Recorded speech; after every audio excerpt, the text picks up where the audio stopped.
Ya Zahra, Ya Zahra, Ya Zahra, Ya Zahra, Ya Zahra, Ya Zahra, Ya Zahra, Ya Zahra.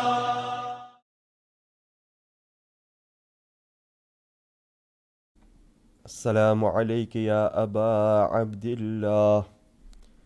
Assalamu alayka ya ibna Rasulillah. روحي وجسمي وأرواح العالمين لك الفداء يا غريب يا شهيد يا مظلوم بأرض كربلاء.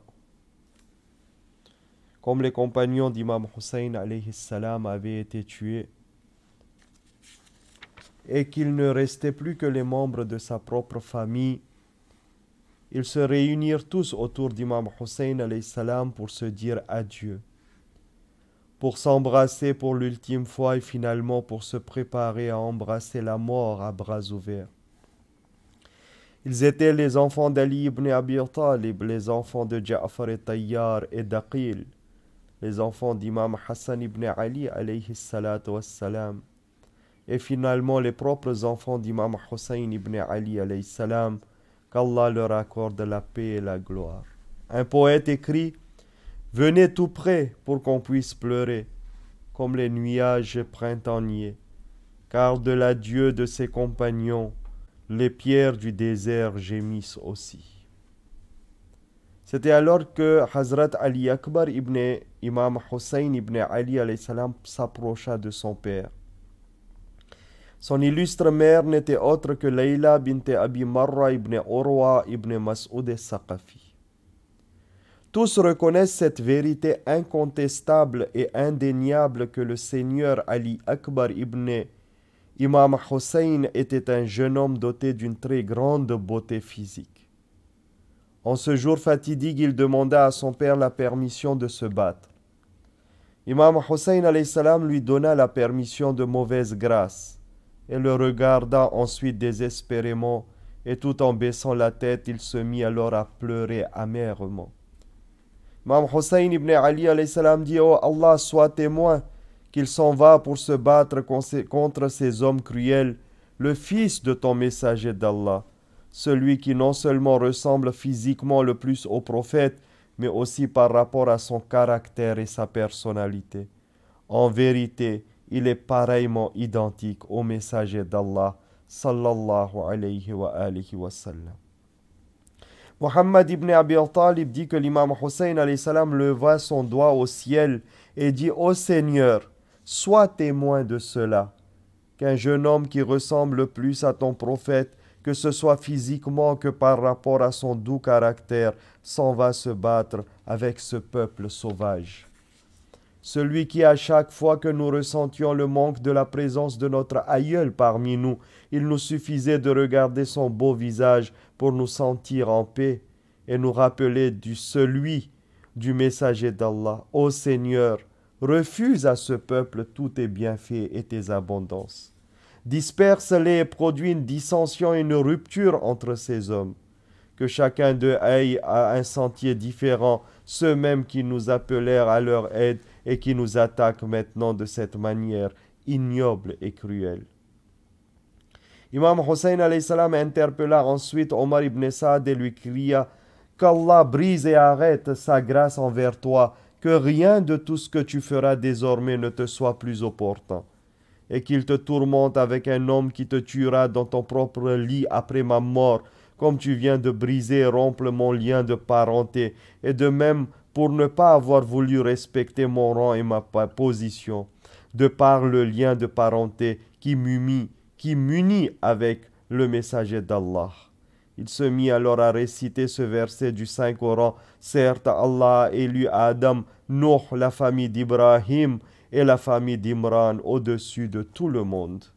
Ce fut alors qu'Ali ibn al-Hussein attaqua et commença à réciter ce poème élogieux sur sa propre personne pour se présenter à l'ennemi selon le rituel guerrier et la coutume des Arabes. Je suis Ali, fils de Hussein ibn Ali. Je jure sur la maison d'Allah que de vous tous, Nous sommes les membres les plus proches de l'envoyé d'Allah.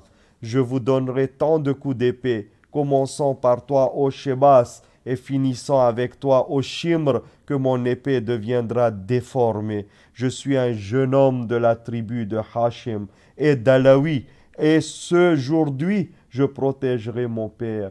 Je jure au nom d'Allah que jamais le fils de Ziyad ne décidera pour notre sort.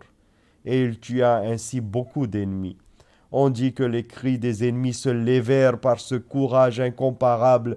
Il tua plus de 70 hommes, mais à un moment donné, il revint auprès de son père, car il avait reçu de graves blessures, et la soif le tourmentait aussi beaucoup.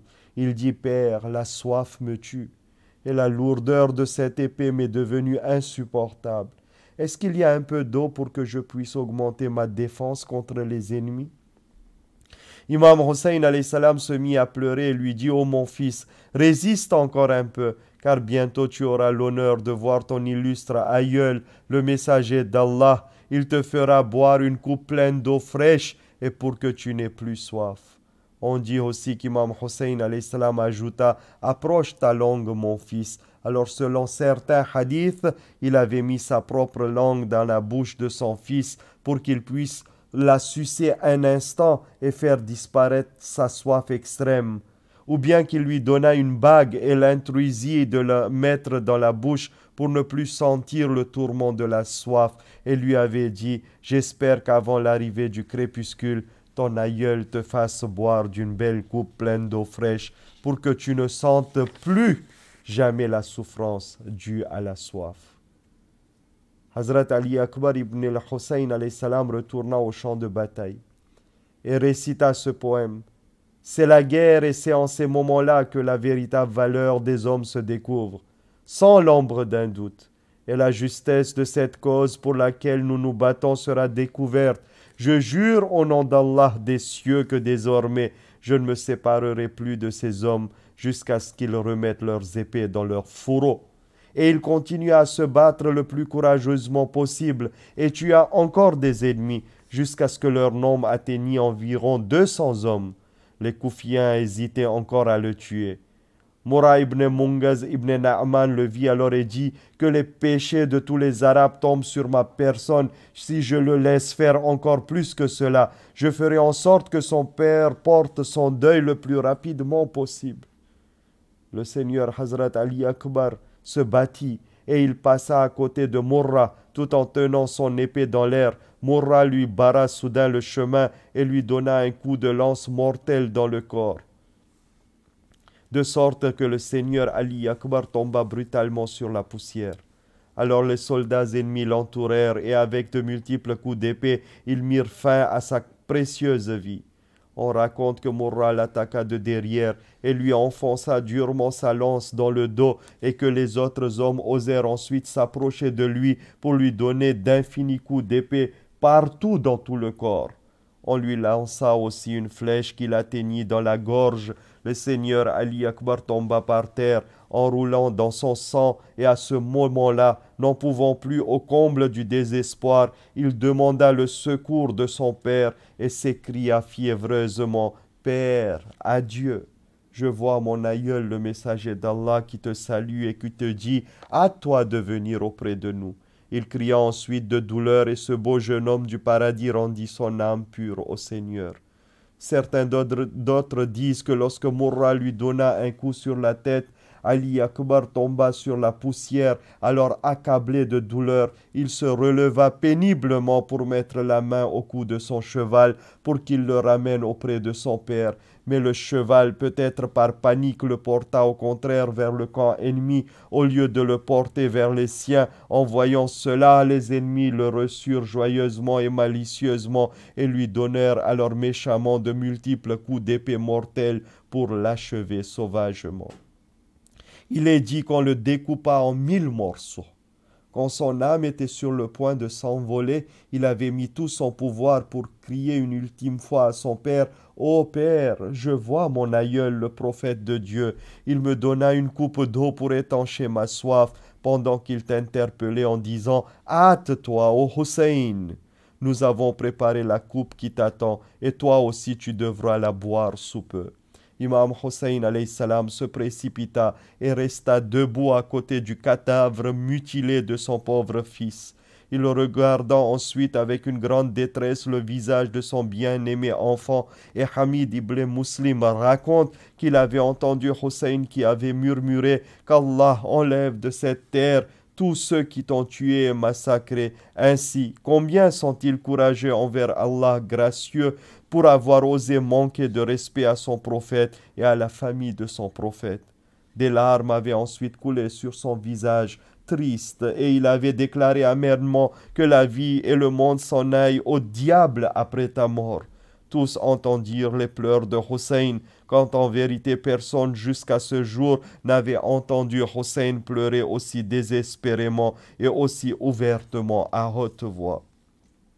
Cheikh Mufid raconte: Dame Zainab alayha salam, l'illustre sœur de Sayyid al-Shuhada, a couru toute désespérée et gémissante en s'écriant « Mon frère, oh mon frère !» et elle se jeta sur le dos de son frère.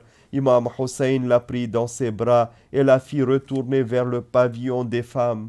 Il demanda aux jeunes hommes de sa famille de venir et de prendre le reste de leur frère ou cousin et de porter le pauvre cadavre mutilé jusqu'à leur camp. On porta alors le cadavre d'Ali Akbar et on le mit devant la tente devant laquelle les compagnons d'Imam Hussein s'étaient jusqu'ici combattus. En fait, Imam Hussein, pour bien montrer qu'il n'y avait aucun préjudice de sa part envers celui qui voulait entrer dans le champ de bataille, avait permis à son fils aîné d'entrer en guerre. Ainsi, il montrait qu'il était même prêt à sacrifier ses pauvres enfants pour Allah et pour la cause qui lui tenait à cœur. Ainsi, la mort pouvait apparaître comme un devoir moral agréable que tous aspiraient à l'atteindre, et non comme une chose insupportable et difficile à supporter. Certains prétendent que le Seigneur Hazrat Ali Akbar alayhi salam avait 18 ans et d'autres 19 ans. Ainsi, on pourrait conclure qu'il était plus jeune que son frère aîné, notre quatrième imam, Imam Zainul Abidin, Ali ibn al-Hussein alayhi salatu wassalam. Que la malédiction d'Allah soit sur les ennemis de Muhammad et Ali Muhammad alayhimus salatu wassalam, et que la bénédiction d'Allah soit sur la pure descendance du messager d'Allah sallallahu alayhi wa alihi wa sallam. Inna lillahi wa inna ilayhi raji'un.